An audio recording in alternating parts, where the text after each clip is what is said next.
Je me suis toujours demandé pourquoi en France on dit «c'est simple comme bonjour» pour exprimer que quelque chose est facile. Simple comme bonjour? Mais il n'y a rien de plus compliqué que de se dire bonjour en France. Surtout pour un étranger. Car les Français ne se disent pas juste salut ou ne se contentent pas de se serrer la main comme les Allemands. Ils se font la bise. Et faire la bise, c'est tout un art. Celui qui ne l'a pas appris dès le plus jeune âge, comme les petits Français, allez, fais une bise à tata Géraldine, a souvent l'air maladroit. Un peu raide, l'étranger se penche en avant, lèvres pointues et bras ballants, n'osant pas toucher l'autre, ne sachant pas par quel côté commencer, incertain s'il faut poser les lèvres ou faire comme si on embrassait l'air.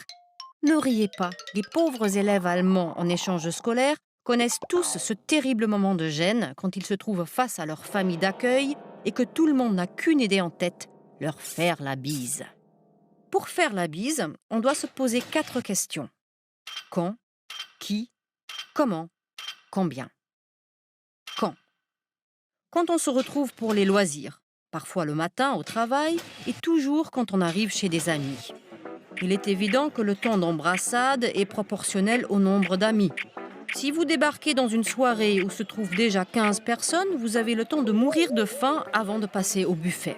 Les Allemands, qui ont l'habitude de faire juste « allô » avec la main, trouvent ça toujours un peu fastidieux. Qui? Il faut prendre en compte le lien familial, amical ou professionnel, l'âge et le statut de la personne. Par exemple, on ne fait pas la bise à son supérieur hiérarchique. Ou plutôt, on attend que ce soit lui qui vous la propose. Mais on s'embrasse abondamment entre collègues. Les hommes, ça dépend. Ils s'embrassent parfois quand ils sont amis ou membres de la même famille, mais pas toujours. Entre jeunes, on s'embrasse beaucoup et les garçons semblent s'y mettre de plus en plus. Comment? La bise crée une promiscuité immédiate. C'est un reniflement animalier et aussi une bonne base pour draguer. L'intensité, la durée et la conviction qu'on met dedans sont donc variables et il faut se confier à son feeling. Si on ne connaît pas bien la personne, il est conseillé d'agir avec retenue. Combien? Ah, nous voilà arrivés au problème du nombre. Les Parisiens en font 2, les Montpelliérains 3. À la Turballe, on en fait 4, dans le Gard c'est 3, et ainsi de suite.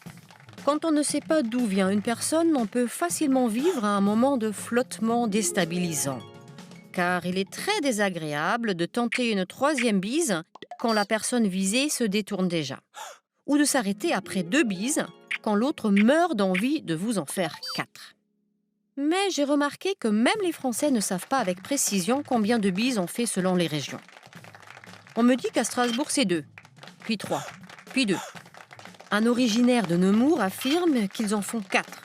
D'autres me certifient que c'est 2. Pourquoi ces incertitudes? C'est qu'il y a un problème de classe sociale. En France, il faut savoir, il y va toujours de la distinction des classes sociales.